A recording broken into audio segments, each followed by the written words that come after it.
Thank you very much for inviting me. It's a pleasure to be here and to have the opportunity to present my thoughts in this really exciting project. I'm very much looking forward to discuss some arguments later. For instance, the notion of genre I would really like to talk about. I'm not sure I really understand what you mean by the exhibition as a genre, but maybe we can come back to this later. So, what I want to start with is an image. Imagine a leap, actually, into the future. Imagine someone, let's call him or her an archaeologist, who digs out Europe or the Western world in 3,000 years. What would he or she find in the center of every minor or major city? A kind of temple, a building, often prestigious architecture that sort of resembles a temple in the sense that it's elevated from the everyday world, where people go to contemplate on the beauty, the meaning, the significance, the criticality, if you wish, of material things, of objects. Given the sheer quantity and the centrality that these temples have, our archaeologists must assume that in their time these temples must have quite an important function. And it's actually this function that I'm interested in. And the question, and I'm interested in the question why. Why did museums and exhibitions, or to find somehow a broader term that encompasses both the format of the exhibition, why did that become so successful, so meaningful, so popular in the period of modernity? How could a relatively, I mean in its beginning, relatively dry and rather scholarly event like exhibitions, I mean, to be honest, there are more exciting places. So how could this format grow into one of the most successful formats in contemporary culture? And empirically, this is what we are facing. I mean, in the last 30 years, more museums have been built than ever. I already mentioned, like I've been to the office of Herzog and de Meuron, the sort of famous architects, and it's really interesting. They have an office which has about the size of this room here, and on the wall there's all their projects, their building projects listed. And among them are like 25 museums all over the world, and only one church and one theater. So why this huge amount of money, of attention that goes into these places, and not just in a European or Western context, but I mean, you know that there are about 200 biennials worldwide. China announced made this announcement about 10 years ago or 8 years ago that the government wants to build 1,000 new museums in the next 15 years. 1,000. I mean, just 300 in Shanghai, not all for art, thank God. I mean, for tea and whatever things, but many art museums also, in a country that has a huge theater tradition, but not a visual art museum tradition. And it's actually interesting because it's the first time that a dispositif, it's really nice we are in a context where you can use this word and people understand it, where you can, where a dispositif, a cultural format, is somehow organized, sort of spread over an entire country by a sort of government decision. So anyway, I'm interested in how and why this all happened, and what I want to do in the next hour or so is share some ideas that I have to answer this question. they are based on one premise, which is like the central argument of my thinking here. Museums and exhibitions, or the success that I spoke about, the significance of this format has something to do with the fact that museums and exhibitions are deeply connected, deeply linked to very essential concepts and categories of modern Western democratic, liberal, market-based societies. Actually, this format of the exhibition reflects and mirrors the structure of the socio-economic categories of the society that it exists in. We can, for instance, I will later come back to this, we can, for instance, retrace the entire history of individualization by following the increase of wall space between paintings, yeah, from the 19th to the 20th century. So, in one sentence, this museums and exhibitions form a ritual that is extremely significant and important to Western society because it enacts and practices and cultivates and to a certain extent also reflects core categories of modern Western societies. And this nexus is something I'm interested in. Like how can you retrace these sort of socioeconomic categories in the way an exhibition looks? And to the extent that this society, I mean a Western European modern society, understands itself as being an open society and a society that is constantly changing, constantly progressing, constantly transforming. Also the exhibition format has to constantly change and transform in order to adapt to a changing sort of socioeconomic order, if it wants to endure in this position as a contemporary ritual. So this is the relation that I'm interested in and that I want to retrace here by basically exploring different stages in this development of art institutions in order to understand and to show you how this exhibition ritual evolved and ultimately also to get a sense of the direction it could or should take in the future. So I will cover quite a broad historical range of epochs here, which by necessity means that it's only glimpses that I can provide you here, sort of bits and pieces from different historical moments that hopefully somehow make sense, seen in their relation to each other. So my first, or actually my second leap in time, we already have been in the future. We now go back to the past, more precisely to Italy in the 16th century, in the late 16th century, which was a very interesting historical period in the research of exhibitions and collections. I mean, there have always been collections, as probably most of you know. In medieval time, but even before, medieval treasure collections, for instance. Sorry. Relic collections, collections of relics in churches, collections of war trophies, and so on. But now, in this period, these collections have a different kind of social, political, and cultural dynamic. All of a sudden, sort of leading families like the Medici in Italy become extremely interested in organizing and reorganizing their collections. People travel all across Europe to see specific collections. So these collections all of a sudden literally set things in motion, set people in motion, set ideas in motion.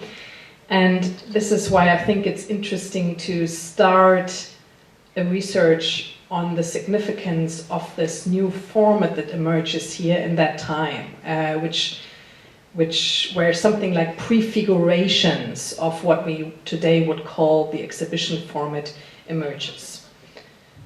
On these two images, you see two crocodiles. I'm interested in the crocodiles here. On the left side, the crocodile hangs at the wall of a French cathedral in the 12th century. It's actually the Cathedral Saint-Bertrand de Comminges.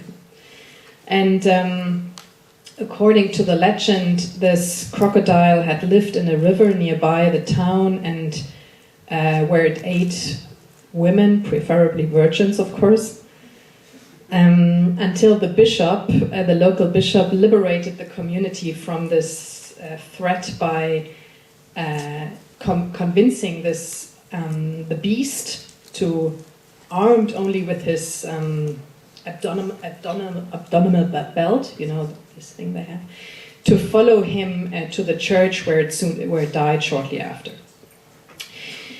On the right, you see the crocodile.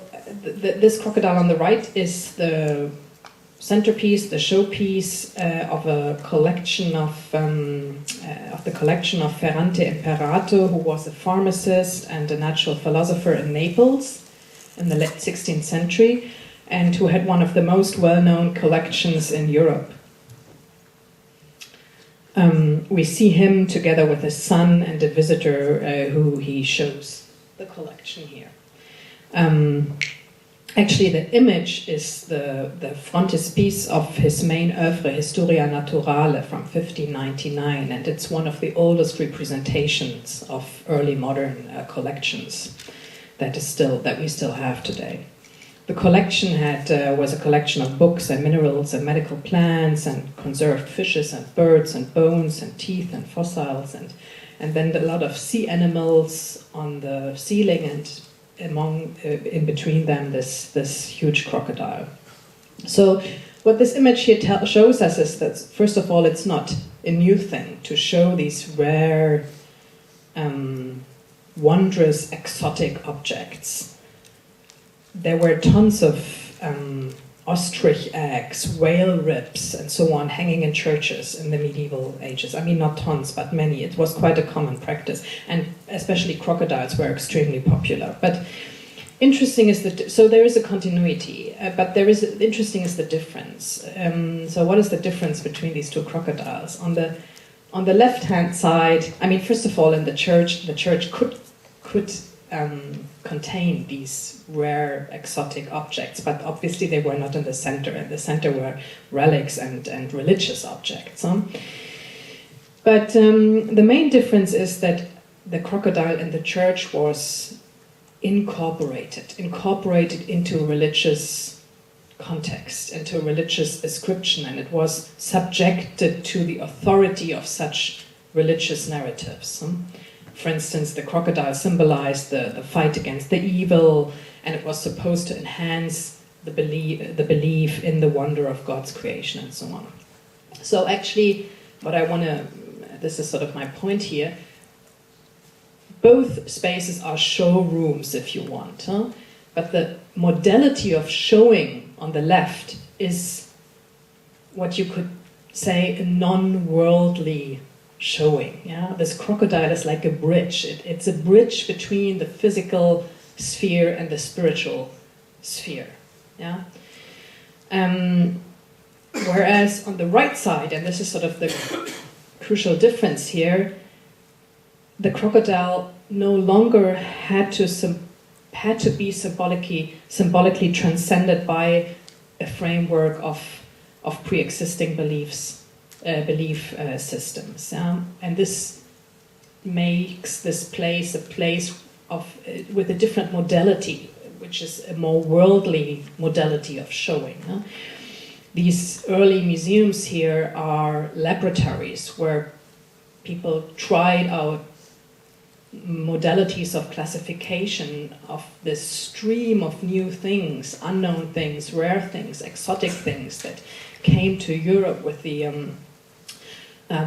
exploration voyages of starting in the late 15th century. All these things that exceeded the existing categories, existing systems, and after centuries in which people had explained everything from within the framework of a religious belief system, now rises a sensibility that is oriented to things that lie around, outside of this system. And this sensibility is called curiosity, curiositas, which was extremely discredited in the medieval ages and now is somehow appreciated and cultivated in this context. And these early museums become like laboratories where this new sensibility of curiosity is tried out, practiced, and acted and cultivated.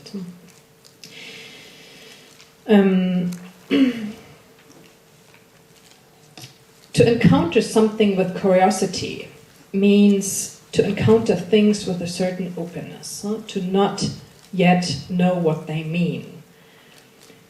And to produce this openness, which was extremely essential or constitutive for the emergence of something like a modern culture, yeah? A modern notion of knowledge which is expansive and not definite. Any modern idea of progress, any modern interest in the new as something, I mean, the idea that the new is something positive didn't exist or hardly existed in medieval time, because the new could mean that people would starve, or people in such a dependency from natural cycles were not interested in something like the new. So the idea that the new is something good is is like an epochal shift, yeah, transition that takes place. And here with these rooms, with these laboratories, they almost are, for a very small elite, like little places where such a new somehow approach to the world is practiced. And interesting is that to produce this openness, yeah, means to take things, to liberate things from their pre-existing belief systems, yeah, like the crocodile. The crocodile is not integrated into this religious ascription anymore, but only when we take it out of this, we can develop an interest in the crocodile as such. I mean, no one, at least not that we know, would in the medieval cathedral have studied the crocodile. Yeah?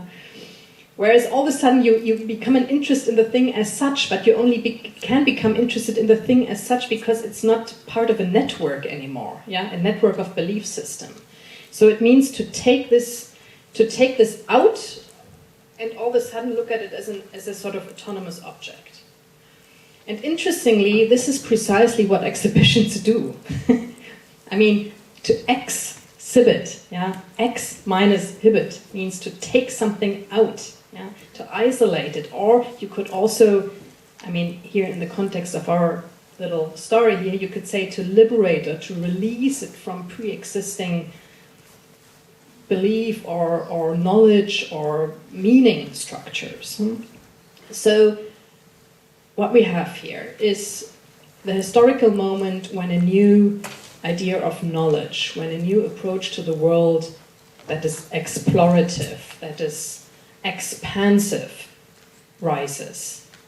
And at the same time, a new cultural format rises that cultivates this explorative, expansive approach to the world in a format that somehow structurally embodies the essence, yeah, the liberation of things from pre-existing context. So there's some kind of correspondence, equivalence here that I think is interesting. Think ahead a few centuries, yeah, about the French Revolution and the Louvre and the church paintings, the altar painting that is taken out of the context of an altar to be put into a museum. Yeah? So you would never say that a painting, a Madonna painting in an altar is exhibited. No, it's part of a network, yeah, of a belief system. Yeah? to be exhibited, it needs to be taken out of that and put into the museum. But the transition from one to the other is a transition from a sort of fixed, closed cosmology of religion into a structurally more open cosmology of, let's say, art history, but we could also say of modern societies, because the transition of this altar painting from the church to the museum corresponds or exemplifies the whole transition that modern societies do. I mean, this transition from somehow socially rigid, feudal, hierarchical societies to liberal, structurally more open modern societies. And then the core of this is the exhibited artwork, or the exhibited object that then becomes an artwork.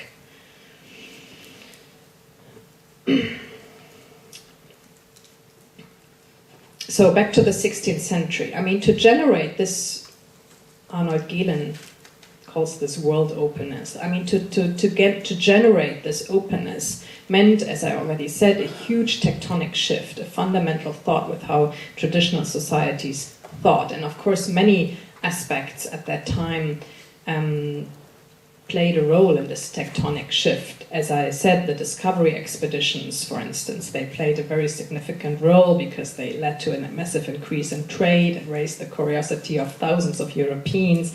Technological inventions in agriculture, for instance, were extremely important. But in order to create an entire socio-economic order in which the new would become the central driving force, in the sense of, you know, an ideology of progress and of growth, economy, and so on. It also needed places and rituals where these new attitudes and new values and new categories could be practiced and trained. And these early museums function or figure as laboratories to try out, to practice, to enact these new sensibilities on a very small and elite scale, of course, at the beginning. And precisely because they attracted all these new things, because these new things that came from, you know, all over the world to Europe bore a kind of emancipatory potential, precisely because they were not yet integrated. Yeah? People had no idea what this was. Like, they were not yet integrated into fixed orders of meaning and classification. So they made it possible to experiment with new and more open systems of meaning. So what we have here is like the birth of, or the prefiguration of the exhibition format as a format that figures as a kind of counter draft to, or alternative draft to, feudal and religious society. This worldly space, yeah, a space that doesn't necessarily insert objects into a religious context, a space that arranges these objects in a kind of open arrangement. I mean, the crocodile had a fixed position and meaning, whereas these natural philosophers could rearrange their stuff basically daily, and an arrangement which is assembled by not by a civil person, not by a priest, and in an arrangement that leaves space for individual ideas, for individual change, in a composition that leaves space for individual change. Yeah? So, I mean, if we think of this in terms of ritual, it's quite interesting, because a ritual is not usually, I mean, a sort of ritual that cultivates sort of constitutive ideas for a society is something that leaves very little space for individual change or transformation. Okay, that was my first. Some of these chapters are much shorter than the one that I just did, so don't worry, they won't all be so long. now we do a shift, and not so much a shift in time, because we're still in the late 16th century, but to a different context and a different topic. This is a story, it's called Accumulation, around 1570, and it's a story about the friendship between two men, Samuel Kicheberg and Hans Jakob Fugger. Their friendship and collaboration brought one of the first museums into being, the Art Cabinet Kunstkammer in Munich, which was an important place because it was one of the first museums that was based on a systematic form of display. And this is what interests me here, it did so by fusing two spheres, humanism and commerce. Because Kicheberg was actually a doctor and a humanist who, from Belgium, who became famous in the history and theory of musicians because he wrote the first treatise, theoretical study on museums, published in 1565. And it's the first time that someone somehow in a book, in a written study, connects the totality of the material world, artificialia such as statues and sculptures, naturalia such as mounted animals and plants, scientifica, exotica and so on, into a unity worthy of the term museum. And Hans Jakob Fugger, his friend and colleague, was a merchant banker. He came from the famous family, the Fuggers from Augsburg. Like any Fugger offspring, he enjoyed a very good education in the finest universities, a humanist education. Before then, he was set on tour to work in different Fugger outposts across Europe in preparation for running the family business. But at the end, he was not so talented and in business matters, and also not so interested, I think. So he entered the service of Albrecht V, who was the Duke of Munich and the owner of this collection there. He was hired as a court librarian, where he and Kicheberg were in charge or became then in charge of the collection. They were supposed to develop new presentational structures for the collection. And once in the service of the Duke in Munich, Fugger actually played quite a significant role in terms of acquisition, but also in terms of structuring the collection and giving it a systematic focus. So what actually was his contribution? I introduced museums as places where curiosity is cultivated, a desire for the new. But this is sort of one leg on which this new format stands. The other is accumulation, the desire for more. These two principles, the desire for the new and the desire for more, are somehow the two constitutive elements that these collections, basically that any collection is based upon. But they also mark, and this is interesting, the two driving forces of any modern market-based economy. And the Fuggers, people like the Fuggers, of course, understood this connection right away. This is why they had huge collections at that time already. They actually had a Kunstkammer, an art cabinet, 30 years before the Duke of Bavaria. Having access to virtually any material goods that was traded and commercially transacted, many acquisitions for the collections at that time were made along their lines of communication and trade. Why was it important for them to have collections? Because these collections provided a space of display for the stream of new things that came to Europe, jewelry from North Africa, Chinese porcelain, silk, feather, jewelry, branches of corals and all this, Greek sculptures, antique coins, many other things. But so they actually figured similar to sales rooms, but they also could do something that a sale room couldn't do. They could create a cultural or ritualistic framework to encounter these things in a particular sophisticated, not use-oriented way. So they could provide a culture around these things, how to approach them, how to relate to them.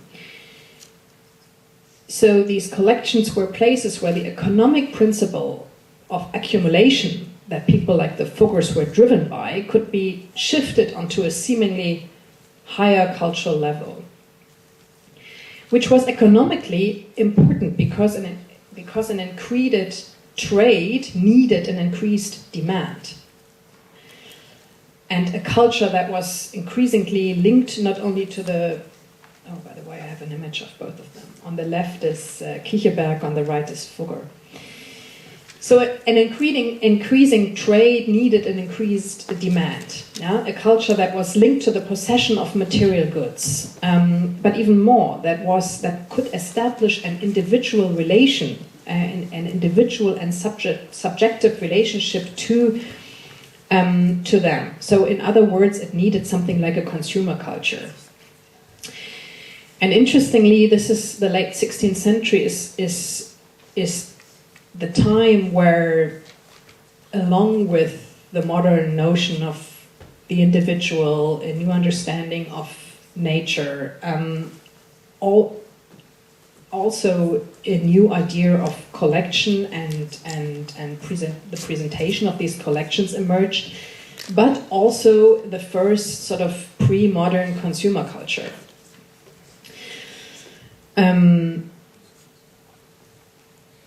And this would be my argument, within this framework of a rising early consumer culture, these museums functioned as places where a new, a particularly refined, individualized relationship to things could be trained and practiced and experienced. So they were laboratories where affinities between studying something and acquiring it or processing it could be cultivated, where the precise and intense observation of objects trained a sense of intellectual ownership, which could also be described as a highly sophisticated, highly refined consumerism. For the Fuggers, this was quite evident. As I said, their collections were basically sales rooms brought to a cultural level. But in the case of museums, this connection is less evident, which is why I think the connection between Fugger and Kicheberg is so interesting.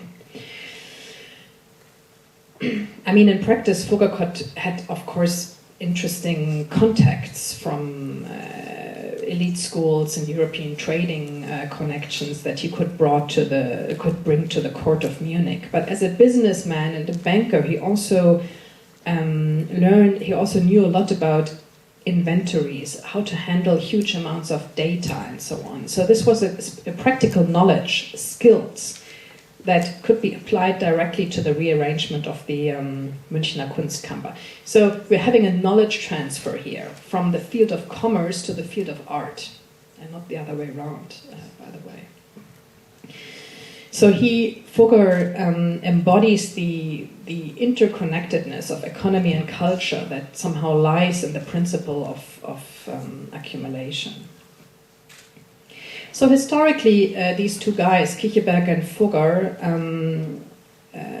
their friendship, their collaboration brought one of the first museums into being, but it also helps us to enlighten the DNA, the core, the basic structure of this new exhibition format that develops as something like a modern, distinctively modern ritual because it is fertilized by quintessentially modern, secular, but also market-based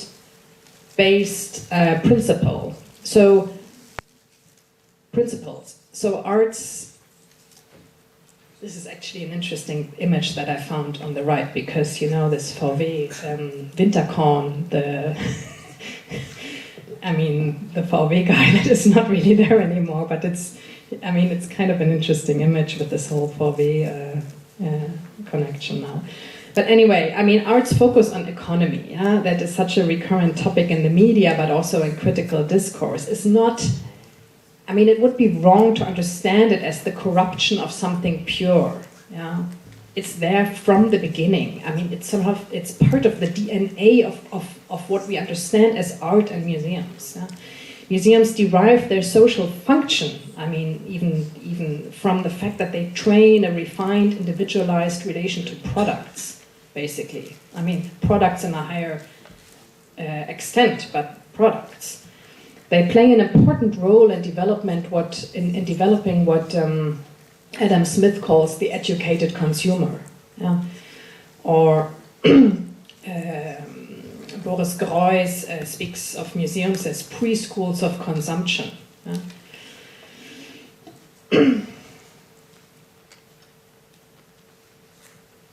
Okay, that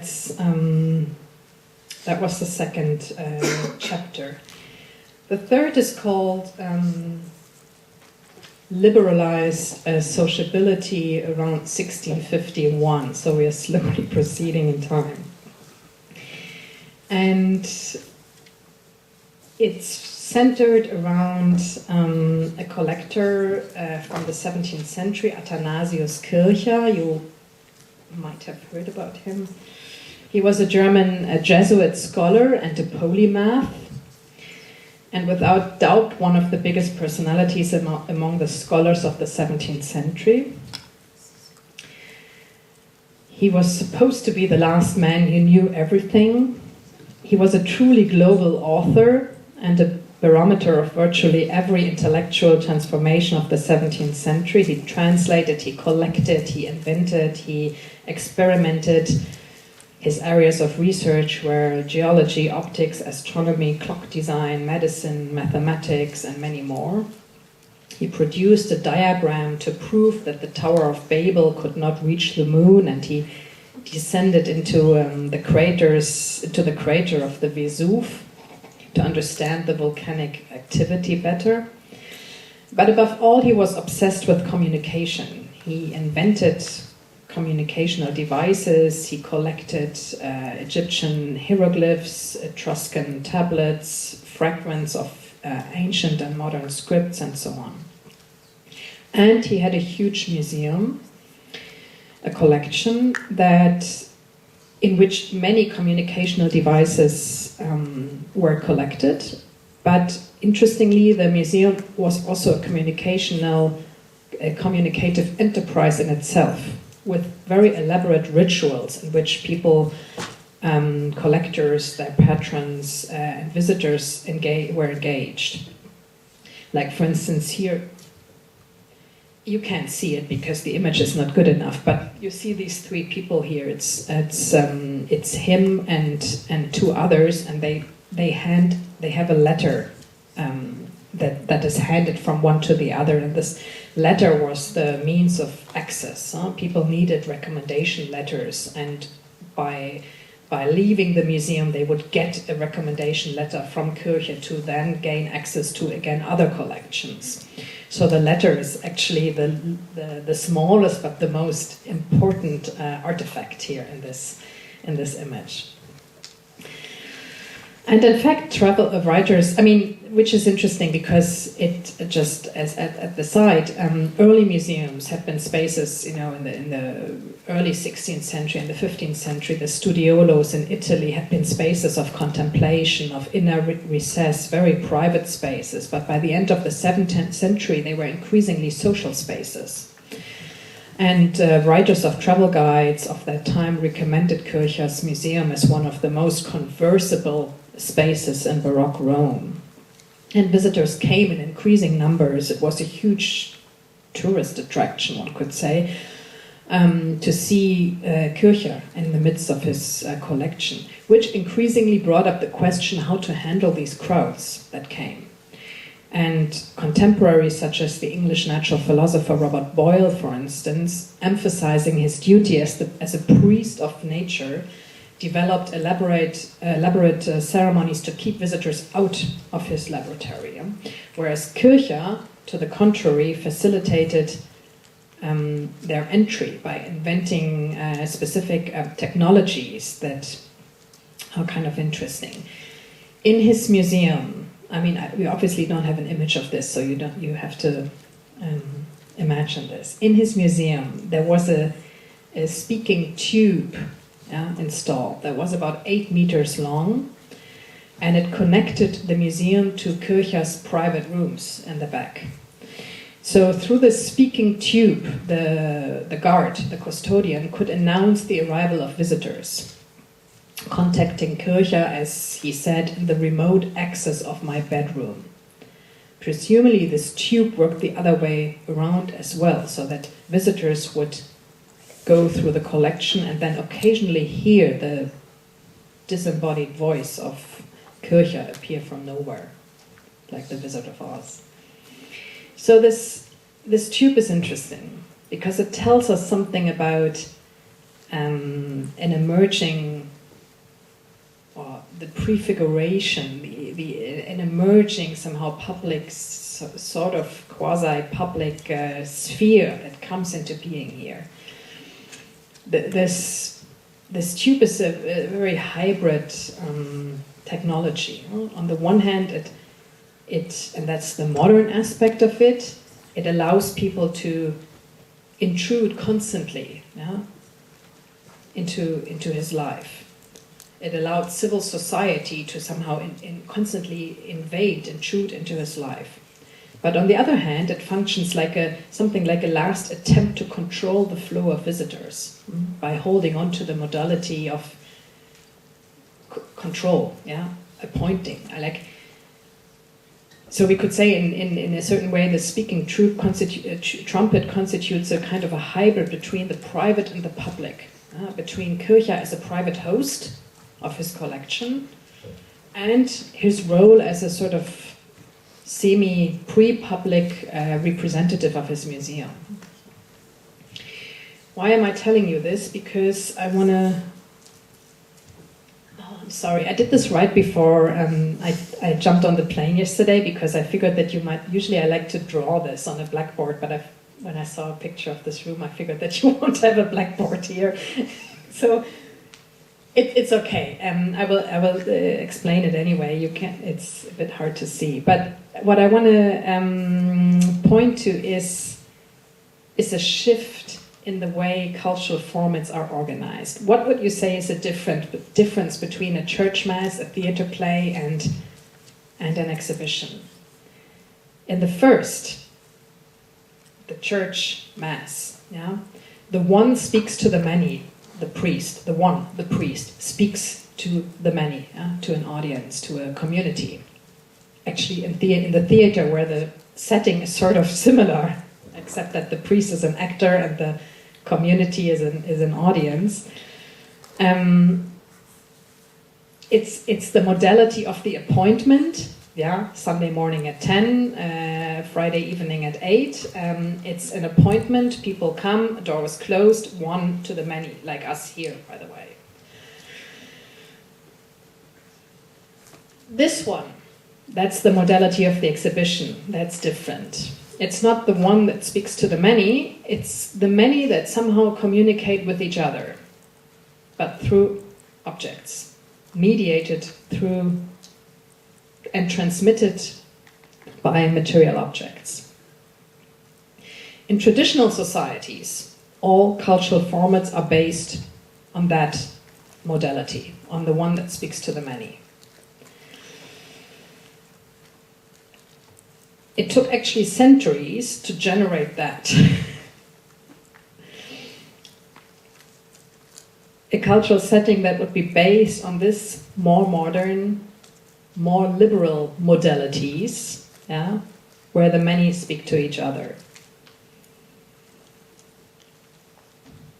Interesting in this moment here of Kirchner is the rising, somehow emerging modern society that needed a ritual that would include larger numbers of people into processes that constitute such a society, not only as buyers and consumers, but also as a public that discusses, that exchanges and debates. And Kircher's museum marks a kind of hybrid moment in that process, in that transition. picturing him communicating through his trumpet with the increasing social crowd of visitors. We can almost witness how this transition from the one modality to the other, how this shift, how this increasing liberalization slowly takes place. Every society has specific rituals in which it brings the member of the society together, yeah? Specific forms of gathering, rituals of gathering. And the structure of these rituals tells us something about the structure of the society. Yeah? As I said, in traditional societies, the modality of gathering is that of the appointment. Yeah? But for a rising liberal mass democracy, this wouldn't work anymore. I mean, you cannot gather a nation. Yeah? This is why you need national galleries. And a new modality, and this new modality is the modality of opening hours. If any of you wants to do some research on the history of opening hours, I would highly encourage it, because it's a really interesting and very debated topic. Yeah? And it's so politically interesting, like how opening hours structure access and the shift of this transition from one to the many. I mean, also in museums, the emergence of a new ritual we have to imagine that as a space of negotiation, yeah? Where with many continuities and very slow transitions. I mean, in these early museums, the people for a long time only had access through tours, yeah? So we had a new format, but still the old modality of the one that speaks to the group and the modality of the appointment. And then slowly, these opening hours were invented, yeah? But then they were very short, and people had access only during the week, where like working class people had to work and couldn't come anyways, and so on. Yeah?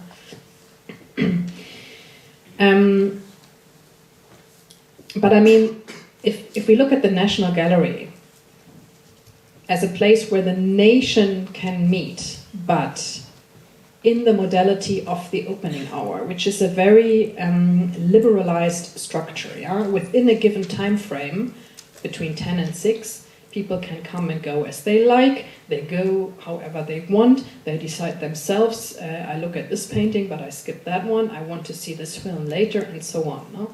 So it's a highly sort of individualized and flexibilized forms of usage, which at the same time allows, I mean, in theory, a mass society to participate. So the nation, if you like, together, but not as a collective, but as a group of individuals. So we have this combination of mass accessibility, which is like one premise of modern liberal mass societies. They are accessible for a mass society.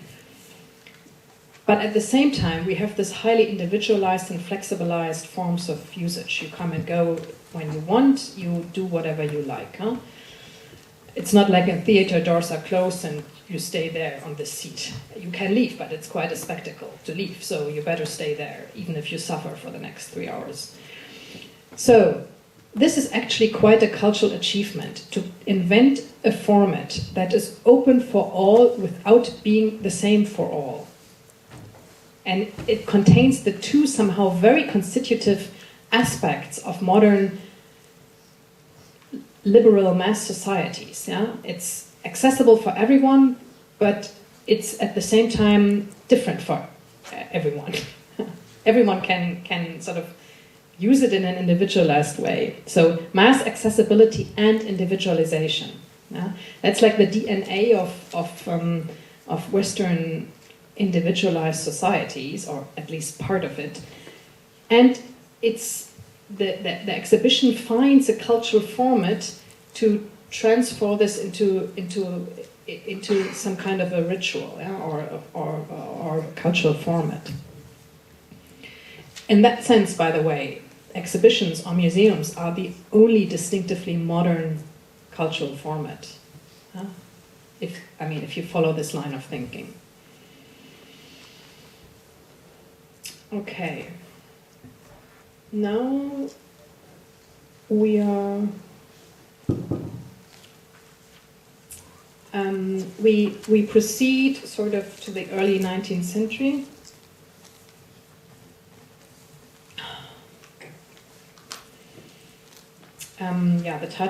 The title of this one is Immersion into a Ritual of Distance. This notion of distance, of separation, is kind of important. Yeah, we don't pray to the Madonna painting in the museum anymore. We try to understand it. There is no immanent connectedness. The values, the categories that take the place of this immanent connectedness is critical judgment, reflection, and so on. And in that sense, this caricature from the late 18th century is interesting because it shows peasants or country people that come to the big city and they don't get it, and they knee down in the museum in front of the painting because they don't understand this regime of separation, of distance that takes over. The image from the right on the right is a drawing by Schinke, the architect who built the Altes Museum in Berlin, actually at the time where Hegel was giving lectures at the university more or less next door, who, by the way, Hegel was a huge advocate of the museum, not just of this museum, but about the idea of the museum, because for him, this rupture with immanent connectedness somehow corresponds to an individual who stands in a reflected, critical, and no longer natural relation to nature, to history. So, again, the emancipatory, liberating idea that is deeply connected to this structure of exhibiting, taking the painting out of a certain network before putting it into the museum, and thereby changing the way we relate to it. We don't knee down and pray, we now try to understand or judge or contemplate it. So one could say that the exhibition format essentially cultivates separation, a separation of nature from culture. Think of the white cube as a space where any sort of natural process is either outside or totally regulated. Product from process, separation of product from processes, a separation of individuals from social connections, visuality from other senses, from other modalities, and so on. Which, of course, exemplifies the gesture of separation being the fundamental mode of operation, modus operandi of modern societies in general. A highly productive mode, driving to something like enlightenment, political liberation from feudal aristocratic societies to modern democratic liberal societies, but also in an economic sense. Only if you don't feel immanently connected to the earth anymore, you can exploit it.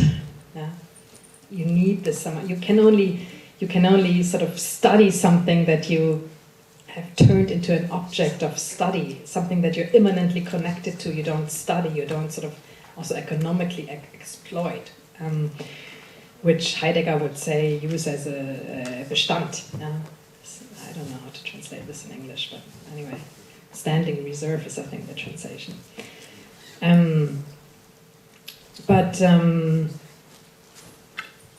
Anyway, so this gesture of separation. But interesting, and this is why the title not just includes the notion of separation or distance, but also the opposite, immersion. Yeah? So while this temple, let's say, cultivates some a mode of operation of separation, it also immerses us into something. What does it immerse us in? It immerses us into categories and values that are like pillars of Western societies. First, the individual. I think I already said that, seen historically and in corresponding to modern societies' focus on the individual, the museum is the first public ritual that is to address the individual visitor. Unlike theater, I mean, as you know, the much older cultural format, the relation to the artwork is in the museum is always conceived as a one-on-one relation. Unlike theater, we walk in individualized and flexibilized ways. There's no collective control of attention, no common text that we speak, no. So it's a liberal ritual corresponding to a modern individualized and flexibilized sensitivity. And even today, as I said, museums like Tate Modern in London, they have thousands of visitors a day, but they are not addressed as more than football states, apparently. But they are not addressed as a mass. They still form a ritual that allows individualized and flexibilized forms of usage. An individual, and that's the second category, in relation to a material object, highlighting the main or hegemonic ways in which individual subjectivity is shaped in Western market societies, namely through visual, in engagement with visual objects. And of course, it's no coincidence that a society that is Katari called productivist, a productivist society that derives its wealth from and identity from the production of material things. I mean, the idea of a good life runs along the production of objects. That such a society dedicates so much attention and legitimacy to a ritual that is centered around material objects on a higher extent. You could say like the artist is like the individual in its genius form, and the artwork is like the product in its sort of more sophisticated form.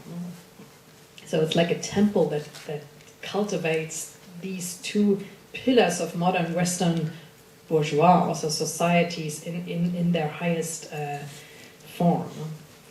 So individual, object, and the third one is the category of progress. Yeah? I mean, in this 19th century museum, more evidently, you follow a narration of progress, of evolutive time, yeah? From sort of early periods in history to the present. So there's an evolutionary timeline, a narration of progress and development, which is not, a cultural concept. It's much more. It's also economically, it was extremely important to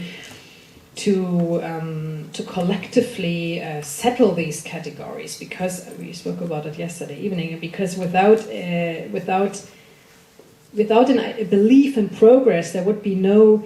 Without the belief that things are better in the future, you cannot establish a credit system.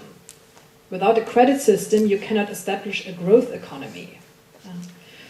So there's no coincidence that sort of school children go to museums much more than in school, at least in Germany, but I think in France even more. I think I read something about this once.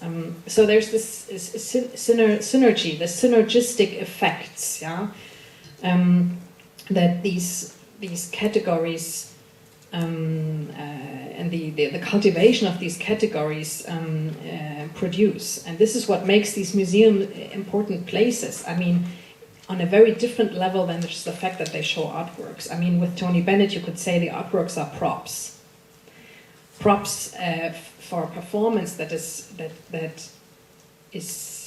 meant to, or aims at sort of practicing and enacting and cultivating certain categories and values, and quite essential ones. So, individual, object, progress, and the fourth one is the category of the product. Structurally, objects in museums are products and form part of a market economy. Werner Sombart, the German sociologist, speaks of refined goods, so you could call them refined goods. So the individual, the material object, progress, and the market. These are like four pillars of modern Western socioeconomic orders. And the exhibition format is like a privileged space that brings them together in a certain respective relationship. I mean, this relationship changes in the course of time, but it's always these four pillars. Every society needs places and rituals that spatializes and temporalizes its core values. A place where these abstract categories, such as progress, become concrete, where they are embodied, where they become part of an individual and collective consciousness. And the exhibition for modern Western societies is such a place.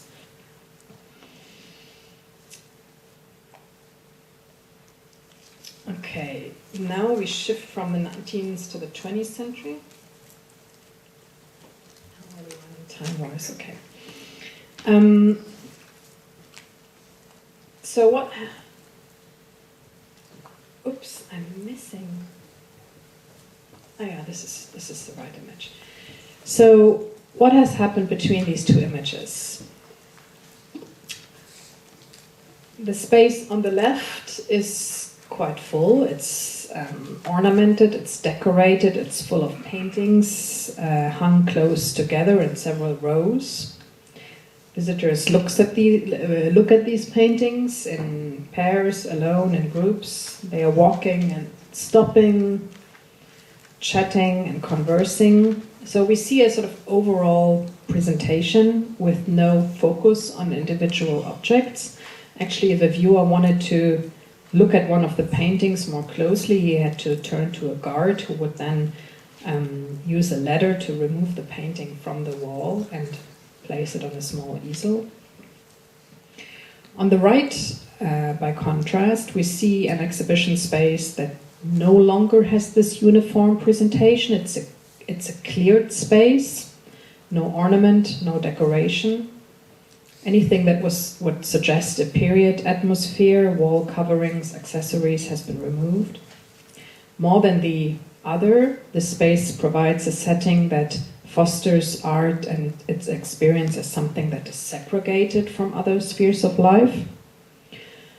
The overload of objects from there has yielded to the autonomous work, whose isolation on the wall corresponds to an isolated or individualized viewer. I said at the beginning, I think that we can actually narrate the entire history of progressive individualization being the decisive social dynamic of modern societies along the increase of wall space between paintings and in exhibition spaces.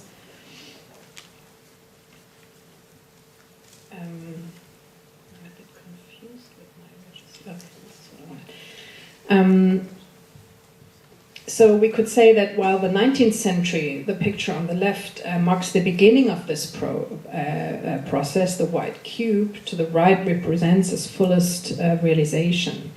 Because more than any other space, the white cube is a flexible space, a disconnected space in which objects can be presented in new and ever-changing contexts.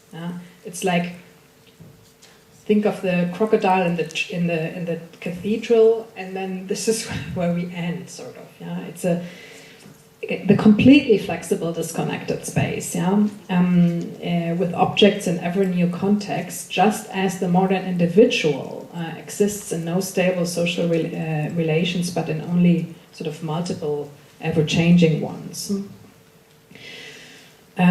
What on an economic level happens between these two images is the shift from the transformation from early market societies that cultivate their production capacities or their production paradigm I mean, you see in this picture, it's a lot about quantity, into early and rising consumer societies.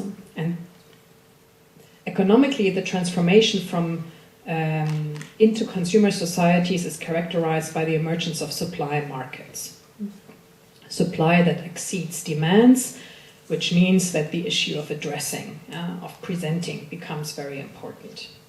Things have to be marketed, they have to have an effect, they have to be charged with intensity, with subjectivity in a sense. Already in 1900, Georg Simmel claimed objects must enter the ego just as the ego enters into objects. And in an interesting way, this is mirrored in the rise of the white cube. Instead of presenting an overload of paintings, it's all about creating a focus on the individual work in connection to an individual viewer. When we walk through a collection of 19th century paintings, we are confronted with a canon. We are subjected, or the individual artwork is subjected to this canon, just as we are subjected to the historical instruction. Yeah? When we walk through the white cube, we no longer, or less at least, encounter a canon. We encounter the subjectivity of Mark Rothko, of an individual artist materialized in an individualized painting. What is consumption? Consumption essentially means the entanglement of objecthood and subjectivity. It means the growing need to charge objects with subjectivity. If you go to a Nike store and you see 500 pairs of sneakers, and you know that functionally they basically do all the same, but each little decorative detail tells or would communicate to others something different about your own subjectivity, which makes it so extremely hard to decide. So out of an oversupply of products that hardly differ in their function, you select the one that somehow matches your own subjectivity. This matching with your subjectivity, or even co-producing it, becomes the actual function of that product, to produce or co-produce your subjectivity. And precisely this connection between objecthood and subjectivity is materialized and cultivated, sort of brought to a higher level in the white cube. It somehow paradigmatically shows how things can produce and be charged with subjectivity. It actually goes back to John Maynard Keynes, the economist, who writes how, given a certain saturation and widespread satisfaction of material needs, a shift from needs to wants occurs, which implies that the status of produced objects change. Once material needs are covered, immaterial and subject-related needs come to the fore. Or as the American sociologist David Riesman noted already in the 1950s, consumers relate less to the things in themselves than to their contents as experience and event. This is something that is somehow mirrored and cultivated in the image on the right side. These abstract paintings produce something like pure experientiality. Unlike the exhibition space on the left, the entire space on the right is designed to confront an individual with his or her own individual levels and shades of experience, which precisely is the core of a consumerist relation to the world. The consumption of things is not primarily about satisfying basic needs, but rather viewed as triggers for one's own emotions and experiences.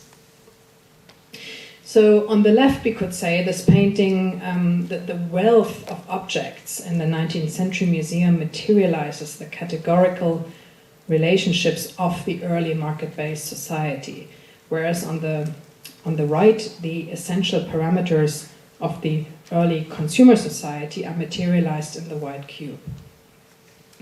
And the white cube could establish itself as the dominant exhibition format of the 20th century precisely because it could adjust to this transition from early market or fully established market societies to consumer societies.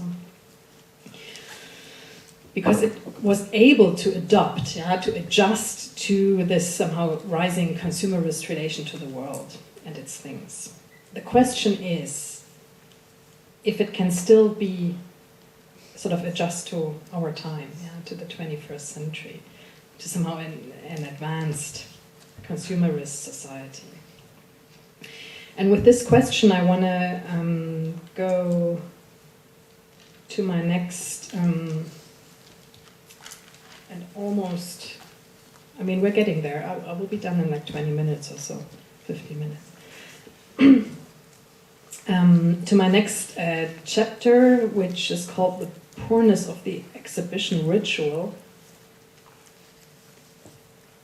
And I mean, as you know, this is, I'm sure, something you all know and are aware of. I mean, there have been tons of sort of museum and exhibition critique all through the 20th century. I'm interested in a critique that somehow takes place on a different level, that doesn't approach or that doesn't claim the combination of art forms or the idea to turn the museum into a livelier place, but more aims at approaching the idea of a new ritual, or a different ritual, Western ritual.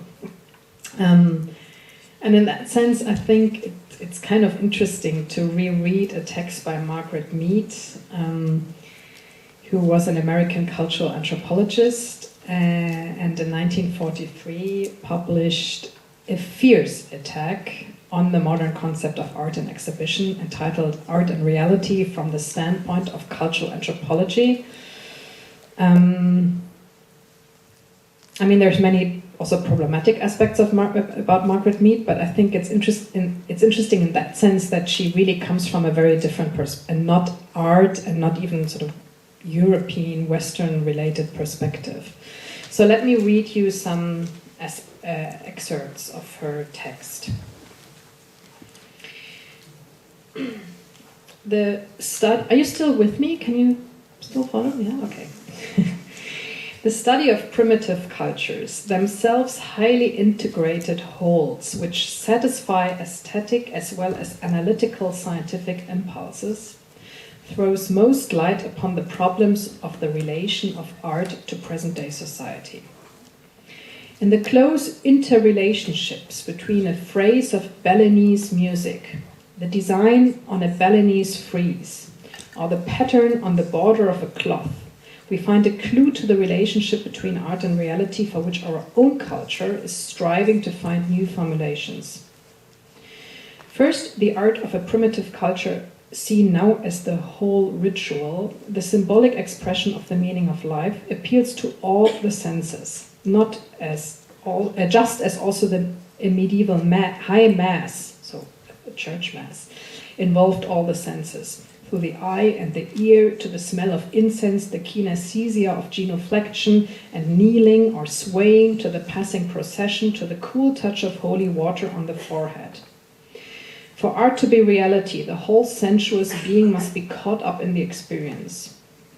Our present practices, by which people sit on stiff chairs and listen in constrained silence to a piece of music, or wander in desultory, unpatterned groups in an art gallery, looking at framed pictures, hang in desperate disregard of any relevance which might exist among them, is the very opposite process. One sense might be heightened, one emotion sharpened, but, except in rare cases, there is no increase in the whole individual's relationship to the whole of life. Second, in primitive societies, the artist is not a separate person, having no immediate close relationship to the economic processes and everyday experiences of his society. The artist instead is the person who does best something that other people, many other people, do less well. His products, whether he be choreographer or dancer, flutist or potmaker, or carver of the temple gate, are seen as different in degree, but not in kind, from the achievement of the less gifted among his fellow citizens. The concept of the artist as different in kind is fatal to the development of any adequate artistic form which will satisfy all of the sensibilities which are developed in individuals reared under the impact of these forms. Both of these differences, the difference between a ritual which involves all of the senses and our present artistic practices which fractionate the sensuous man, and the difference between an artist who is merely the best of a host of fellow practitioners and the artist who is a different in kind from men who are hardly his fellows at all, are not inherent in the nature of civilization as compared with the nature of primitive society. Our own Middle Ages, as well as many great cultures of the past, developed complete harmonious rituals which involved every type of sense experience. And the concept of the artist and the related concept of the fine arts are both special bad accidents of our own local European tradition.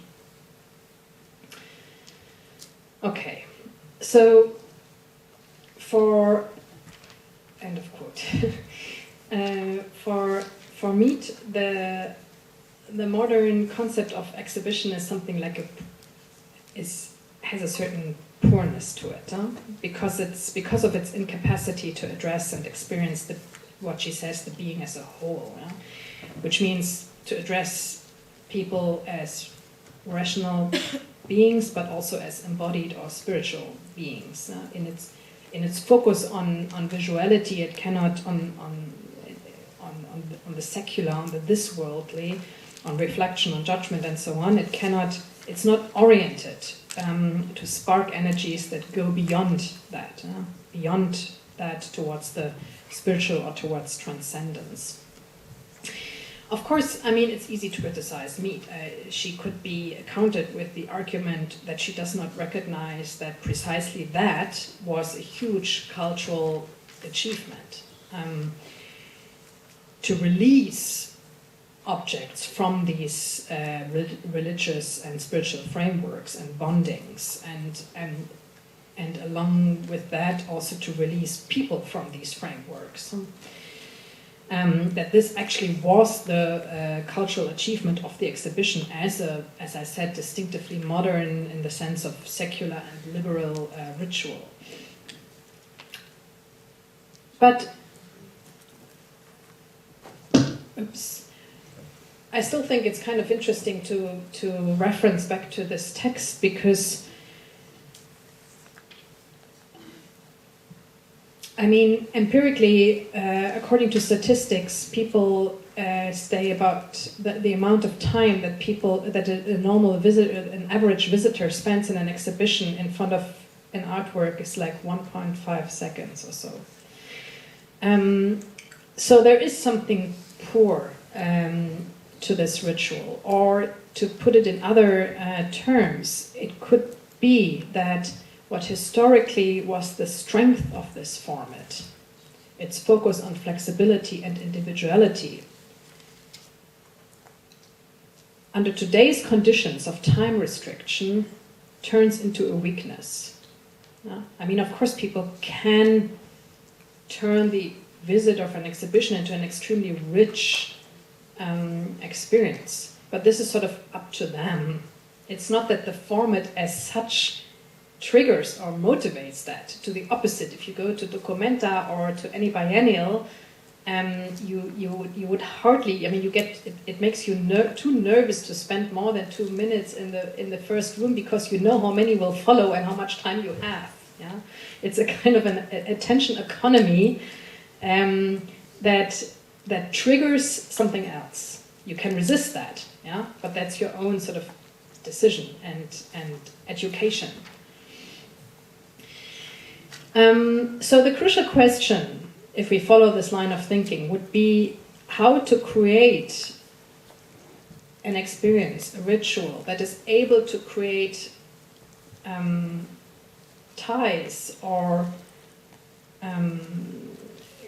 connective elements, and still sort of stays attuned to a contemporary individualized and flexibilized sensitivity. I mean, the problem is that what was the strength of this feel like I'm missing a page. Yes.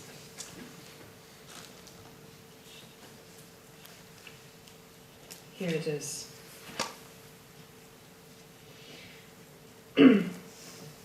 Yeah, I mean, I go back to the critique that, I mean, it would be easy to criticize market meat. And I think I should say this because that's important. I don't want you to misunderstand me. I mean,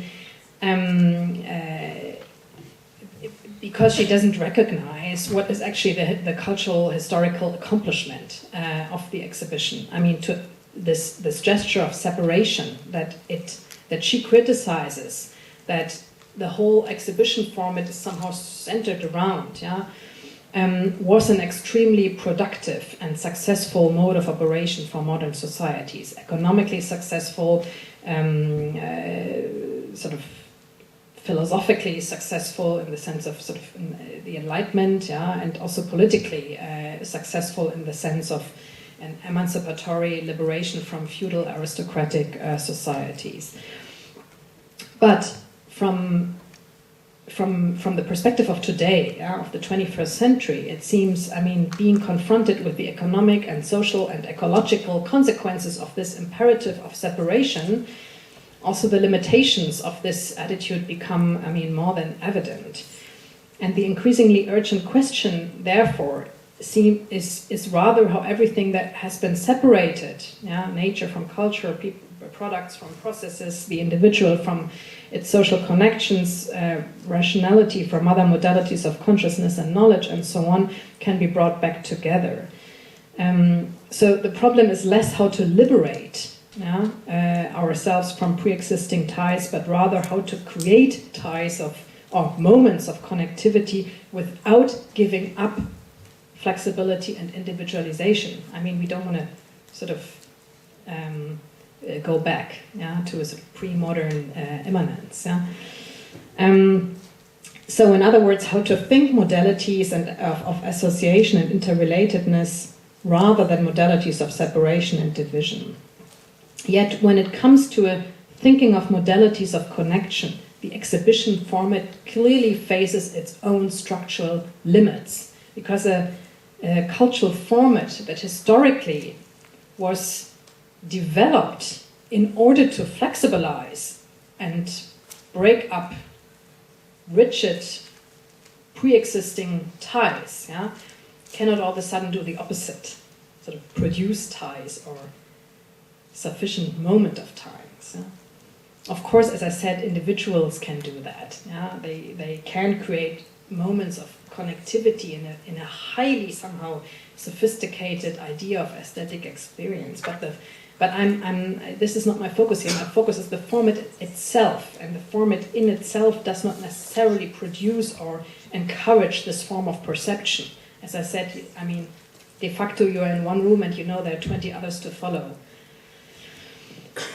So this is why it seems that historically was a strength of this format might, under today's condition, more and more turn into a weakness. And the question is how to create a ritual that somehow allows for these moments of tying or connectivity, and at the same time stays attuned to a contemporary individualized and flexibilized sensitivity, which somehow, I guess, none of us wants to give up. Otherwise, we could all do theater.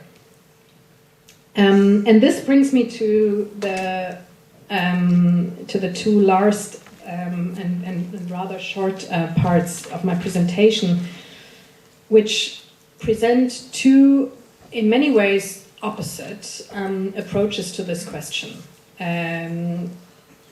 With two examples, one is Philippe Pareno and the other Pierre Wieck, whose films we will see later this afternoon.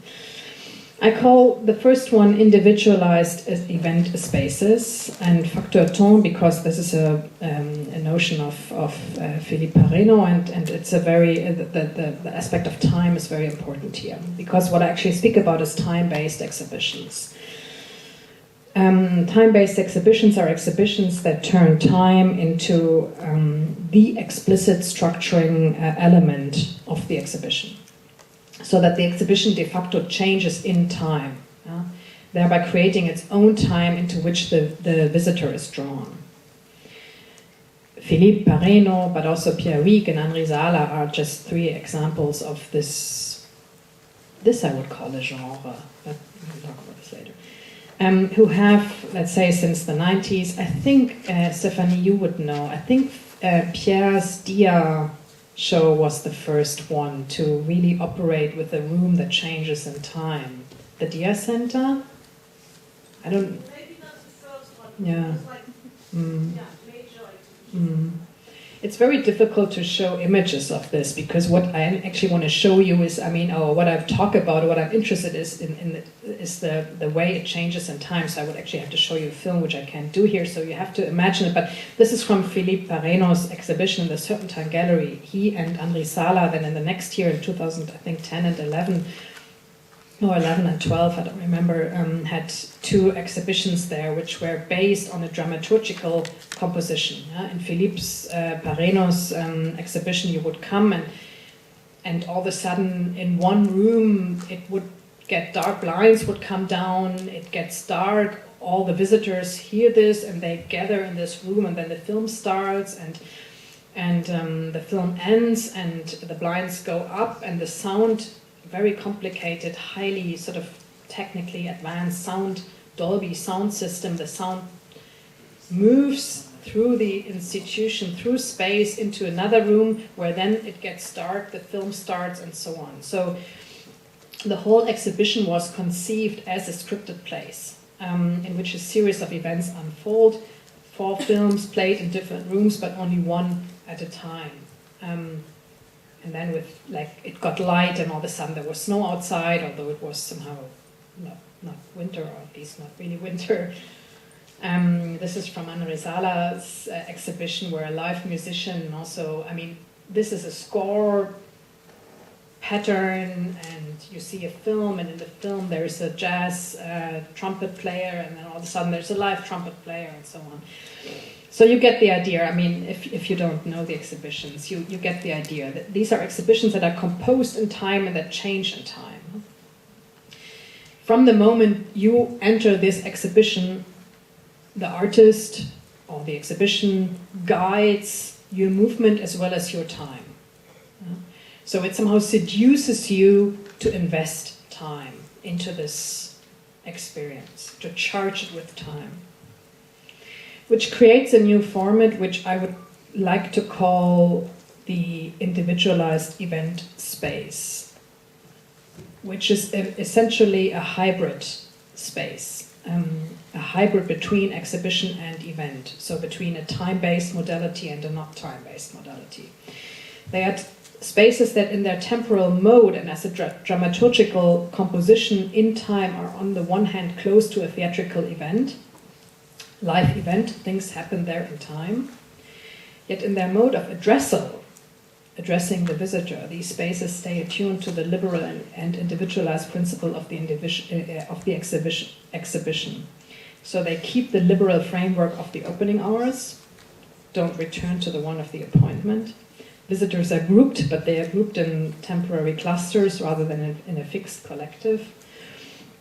And the collectivity that is generated is relatively loose and liberal in comparison to cinema or theater. So, in a certain way, they try to overcome the weakness of this liberal frame of the exhibition, its incapacity to produce ties or moments of connectivity, and to connect this liberal frame with moments of bonding. Yeah? Which means to interweave different traditions, different modalities, different forms of addressal. The modality of the one that speaks to the many, and the modality of the many that communicate with each other in sort of rather weak ties. Behind this is the question for a contemporary mode of addressing the viewer. And this is sort of one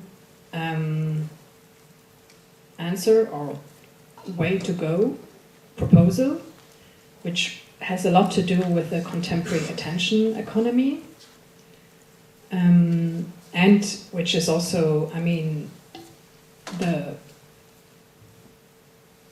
seed for a critical perspective on this exhibition. A lot to do with the sort of contemporary event culture or event society, which somehow sounds like too commercialized or so. In any case, it's the project behind it is to imbue the format of the exhibition with time, with temporality. But the time of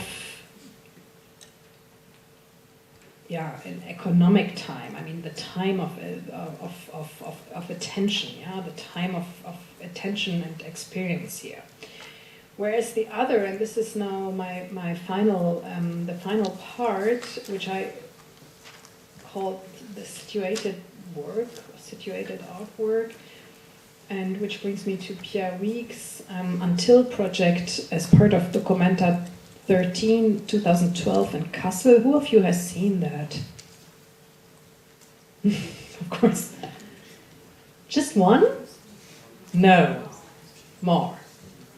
Yeah. You were together.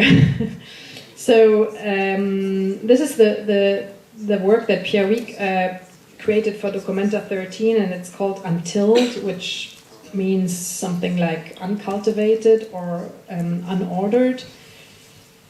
Until comprised a kind of garden that integrated artistic, biological and organic processes. For the location he chose the compost site in the middle or in a sort of remote area of the Baroque Aue Park, which hosts always many Documenta pieces.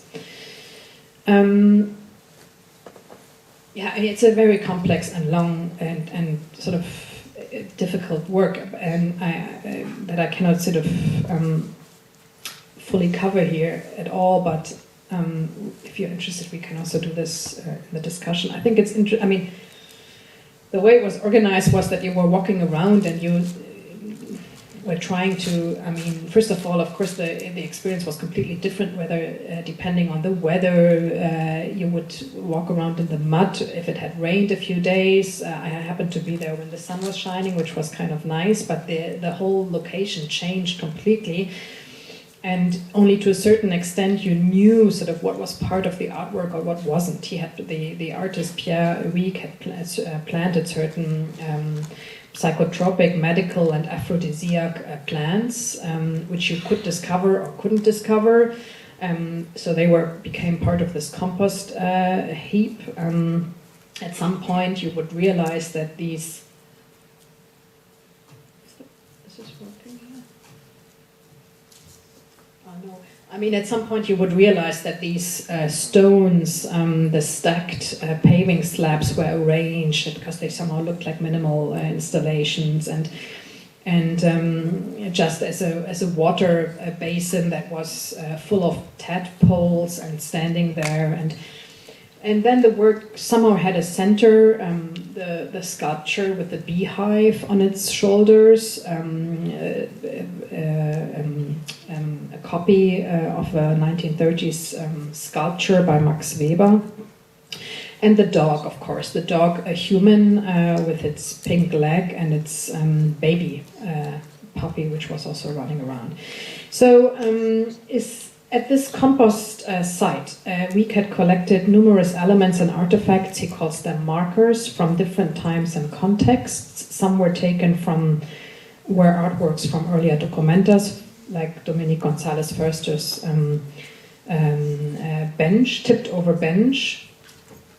There on the upper right, you see this from Documenta, which is part of her installation for Documenta 11. And a tree from Joseph Beuys' 7,000 Oaks. But there were other aspects of the work that remained and still remain somehow open. Yeah? Even today I have no ideas, or I cannot clearly say which parts of Earth were the result of his interventions and which parts were already there. whether the path was nearly laid out or which plants normally grew there and which plants he had planted. So he proposed an artwork as a sort of a living organism. He said himself that he was not thinking, in reference to this, he was not thinking in terms of an exhibition, but rather in the spirit of a biological creation, une forme biologique de la création.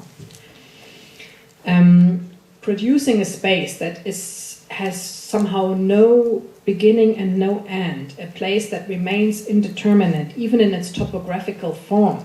Yeah?